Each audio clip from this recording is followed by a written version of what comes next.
দুধ খাও তার মাংস খাও না কেন? প্রশ্ন কিন্তু এই জায়গায় আমি বলবো না, কি এটা ছিল না? তাহলে এর কারণ হচ্ছে এই, যদি বলা হয়, যদি কোনো হিন্দু ছেলে বলে আমাদের কথাকথিত ছলে যে গরু হচ্ছে আমাদের মাতৃস্বরূপিণী, অহিন্দু একজন টপ করিয়ে কয় তাহলে গরু গাভী যদি তোর মা হয় তাহলে ষাঁড় গরুটা তো তোর বাবা। কি বলে কি না? এই বলে কি না? এর টাটকা জবাব রয়, বাবা খালি হিন্দু ধর্মের নয়, তোমার বাবাও হয়। যদি বলো কেন, আমি বলছি দেখো যুক্তি করে সমাধান হবে এই সবার পরে, তাও লজিকের দ্বারা, শাস্ত্রের দ্বারা নয়, একেবারে দর্শনের দ্বারা বুঝাতে চাই। যদি বলি কেমন, মা যদি মারা যায় আমরা দুগ্ধ কোথায় পাই? গাভী থেকে এনে খেতে হয়। ওই বাচ্চাটাকে গাভীর দুগ্ধ পান করালে, যেমন আমার নবীর ছোটবেলায় মা মরে, দুধ মা হালিমারে কয়, পালিত মা যারে কয়, নবী একদিন যেখানে ছিল ওই দুধ মা হালিমার আগমন ঘটিল, নবী নিজে মাথার পাগড়ি খুলে ওই হালিমাকে বসতে দেয়। সাহেবারা চিনতে পেল না, তখন নবীকে জিজ্ঞাসা করলো যে নবী এ কি ঘটনা? আপনার মাথার পাগড়ি আমি জানি সবার উপরে, আপনি তা আপনার মাথার পাগড়ি দিলেন একটা মহিলারে বসতে? বলছে তুমি জানো না, ও আমার দুধ মা হালিমা আমার মা হয়, মায়ের আসন সন্তানের সবার মস্তকের উপরে রয়। তো দুধ মা হালিমার আসনটা যদি নবী তার মাথার উপরে অর্থাৎ পাগড়ির উপরে দিতে পারে, আমার সনাতন বিশ্ব চরাচরে যে গাভীর দুগ্ধ গ্রহণ করে জীবন ধারণ করে, তাহলে গাভীকে কি মা বলে ডাকা যায় না? হ্যাঁ, যায় কি না? এখন কায়দা বেকায়দায় পড়ে গেছি, নাইলে হাদিস 2-4 জানি না তা ভাইব না, জানি না তা ভাইব না। ও 2-4 শিখাইও দেবার পারতাম, কিন্তু এখন একটু বেকায়দায় পড়ে গেছি। এই বেকায়দার জন্য কিছু কইতে পারি না, নাইলে কবার পারি না তা না। তবে শুনুন, আর আমি অন্য জায়গাতে বলবার যাবো কে? আমার ধর্মে কম আছে নাকি? আমার ঘরে যা আছে তাই কুতোই তো আমি পাচ্ছি না, আমি আবার পরে টানবার যাবো। তাই এইবার অত প্রশ্ন আইন না, প্রশ্ন করলে আমি 2000 করে টাকা আনবা, নাহলে প্রশ্ন আনবা না। এখন প্রশ্ন একটা, এই যেটা বলছে এটা একটু হৃদয় দিয়ে শোনো, তাহলেই হবে। কি বাবা, এটা এতগুলো বলছি, 10টা যদি ধারণ করতে পারে তবেই জীবন ধন্য হয়ে যাবে, এতগুলো বলছি। তাহলে এইবার কি? তাহলে গাভী কি জননী স্বরূপা, মানে মাতৃস্বরূপা? আমাদের মধ্যে পশুর মধ্যে শ্রেষ্ঠ পশু আমরা গো, গো মানে গো ব্রাহ্মণ হিতায়চ। মনুষ্যর মধ্যে ব্রাহ্মণকে সম্মান করিবে, ব্রাহ্মণকে কইতে নেছে সে কাজ করলা, ব্রাহ্মণকে ওই যে উত্তরবঙ্গে একটা বাইরে এসে কয় বাউনের ছাওয়ালি বাউন হবে, মানে পাড়ার ছাওয়াই পাড়াবে, ওটার পেটে আর কিছু হবি না। বাদ দাও, তুমি যদি ওই ছাগলের সাথে সনাতন ধর্মের সাথে তুলনা করো, এইটা কি চলে? ছাগলের ছাগল হবে, এইটাই নিয়ম চলে না। সনাতন ধর্ম সেটা চলে না। সনাতন ধর্ম হচ্ছে সাধনার ধর্ম। ব্রাহ্মণ হতে হলে সাধনা করে আত্মোন্নতি প্রকল্পে ব্রহ্মতত্ত্বকে অবগত হলে তাকে ব্রাহ্মণ বলে। সেটা ঋষির ছেলেও ব্রাহ্মণ হতে পারে। কথাটা একটু ভালো করে জানতে হবে। তাহলে পশুদের মধ্যে গো, মানুষের মধ্যে ব্রাহ্মণ। ব্রাহ্মণ আর বৈষ্ণবেতে কোনো পার্থক্য নেই। যদি কেউ বলে ব্রাহ্মণের হাতে বৈষ্ণব খায় না, বৈষ্ণবেতে ব্রাহ্মণ খায় না, না, এটা মিথ্যা কথা। আমি আমার ব্রাহ্মণে রান্না করে দিলে খাবো, কিন্তু সেই ব্রাহ্মণটা কেমন একটু তাই দেখবো না। একাদশীর দিনে চরণ ধরে জুলেতে জুলেতে নইয়ে যাবে, ওই হারামির রান্না আমি খাবো নাকি? হ্যাঁ, চরণ চেনেন তো? আজকাল সনাতন ধর্মের মধ্যে গুরুদেবের পা ধোয়া জল খায় না, মুরগির পা ধোয়া জল খায়। কারণ হিন্দু বাড়িতে মুরগি পোষে, গুরুদেব দীক্ষা নেবার চায় না।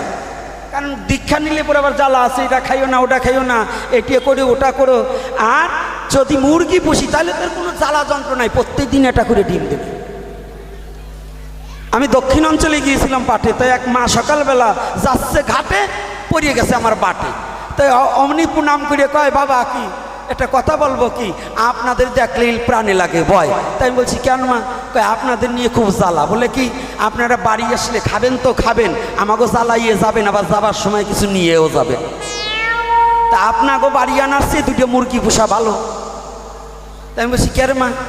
বলছে শোনো শুনুন আপনার কাছে বলি, এই যদি আপনারা যাবার সময় সব নিয়ে যাবেন, আর যদি দুটো মুরগি পুষিও না হইলে সকালে দুটো ডিম দেবে, তাই বলেন কারা ভালো? তা এখন সনাতন ধর্ম তো ডিমের আশায় ধর্ম ত্যাগ করছে। এই সনাতনী যার বাড়ি মুরগি আর ছাগল আছে, এর এটাও সনাতনীর অরিজিনাল সনাতনী না। একটু চিকন মারলাম। মুরগি আছে কার কার বাড়ি একটু হাত তুলেন তো।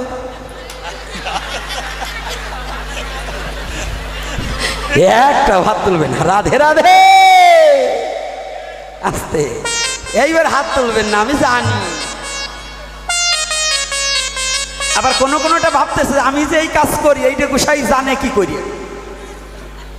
তাই এইবার শুনুন, আমার প্রশ্নের উত্তর কিন্তু দেই নাই। আরে রসাবাসে হরিকথা ঢুকাতে হয়। এর কারণ কি জানেন?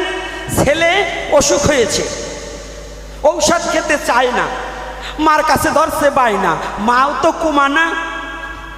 আজকাল ডিজিটাল মা বোঝেন তো, ওরাও কম জানে না, তাই আমরাও গোসাইরে ডিজিটাল হয়ে গেছি। অর্থাৎ হরিকথা শুনবি না।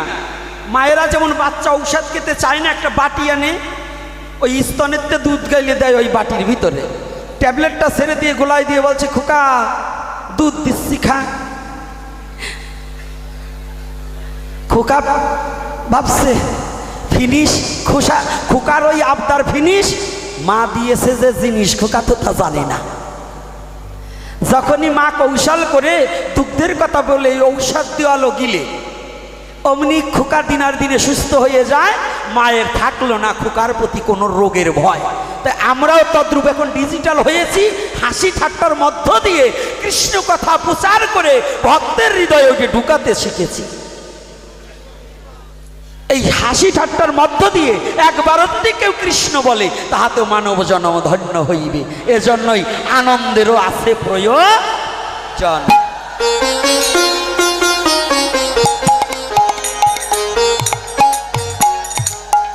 তাহলে গোমাতা আমাদের কি মায়ের সমান কিনা? গোমাতা মায়ের সমান কিনা? আমার কি দর্শনটা কি অ্যাকুরেট না ভেজাল আছে? ভেজাল আছে বাবা। এখন তো না বলো, বাড়ি যেয়ে এবার ওই তোমার শাশুড়ির সাথে যুক্তি করি না, আমার শাশুড়ির সাথে যুক্তি করে আবার বললো না যে গোসাই যা বলছে সব ভুল। শোনো, তাহলে যদি ওইটি হয় তাহলে ষাঁড় গরু যে বাবা, যারা বলছে তাদেরও বাবা আমারও বাবা, এটা আমি আজকে দর্শন দিয়ে দেখাবো। এই বৃদ্ধ যারা আছেন, যারা হাল চাষ করতেন, আগে তো এই পাওয়ার টিলার ছিল না, ছিল? বয়স্ক বাবারা ছিল। আচ্ছা, তখন হাল চাষ করতেন কি দিয়ে? আপনাদের বাপদাদা কি দিয়ে চাষ করতো? গাই গরু দিয়ে, মানে গাভী মাতা দিয়ে, না ষাঁড় গরু দিয়ে? হিন্দু সমাজে যদি ষাঁড় গরু দিয়ে হাল চাষ করতো তাকে সমাজচ্যুত করা হতো, তাই না? গাভী গরু দিয়ে একজন পাইছে, তাহলে গাভী গরু দিয়ে যদি হাল চাষ করতো তাকে কি করতো? সমাজচ্যুত করা হতো না? আর যদি ষাঁড় গরু দিয়ে হাল চাষ করতো, তাহলে এক বলদের সাথে দুটো বলদ, তিনটা বলদে হাল চাষ করে আপনার মতো ব্যক্তিকে নাচাইছে এই ভবের পরে। কেমন? আপনার মুখে আহার যে জন জুগাইয়ে দিয়েছে, হাল চাষ করতে গেলে গরু ছাড়া কি হাল চাষ মিলছে? বাবা, হিন্দু মুসলমান যারা আছেন, বৌদ্ধ খ্রিস্টান, কি মিলছে বাবা? পাওয়ার টিলার তো 3 দিন ধরে পেয়েছি, এর আগে কি গরু দিয়ে হাল চাষ করতে হতো? তাহলে ওখানে সামনে দুটো ষাঁড় গরু থাকতো, ওই ষাঁড়েরও যা যা আছে, পিছনে যেটা ঠেলে নিয়ে বেড়ায় তারও তো তাই আছে। পিছনে ঠেলতো কেটা? তোমার বাবা, তোমার বাবা, আমার বাবা, আমার দাদা, কি এরাই তো ঠেলতো না? মায়েরা যাইতো হাল চাষ করতে। কারা? কথা বলে না। তাহলে বাবারা যেত না? তাহলে ওই ষাঁড় গরু দুটো পুরুষ, আমার বাবাও পুরুষ। তাহলে এই 3 পুরুষে চাষ করে আপনার মতোই হারামজাদাকে তৈরি করেছে, আমার মতোই হারামজাদাকে তৈরি করেছে। অর্থাৎ বাবা ওই চাষ করে ওই গরু দুটো কাঁধে জোয়ালা নিয়ে, বাবা নাঙল ঠেলে ডাইন বা বলতে বলতে চাষ করে যে ফসল ফলাতো, সেই ফসল অন্ন ব্রহ্মের রসে বিষ্ণু, অন্নতে ব্রহ্মের সৃষ্টি। আর ব্রহ্মের দ্বারাই অন্নের সৃষ্টি।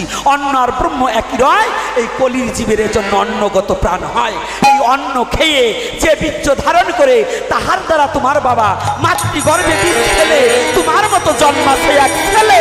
এই ছেলে যদি এখন সেই বাবাকে ভুলে যাও, শাস্ত্র পড়ো কি ভাও ভাও।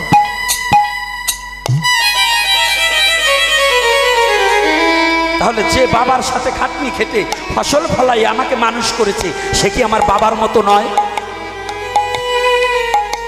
বাবার মতো নয় কি না? নাম রাখছো মনো, কথা কাও বোনো, বোঝো না তো? একটু বুঝতে হয় সনাতন ধর্মের দর্শন। সনাতন ধর্ম ভেসে আসেন। সনাতন ধর্ম কোনো মানবের সৃষ্টি নয়। সনাতন ধর্মের বেদ হচ্ছে ঈশ্বর প্রদত্ত বস্তু।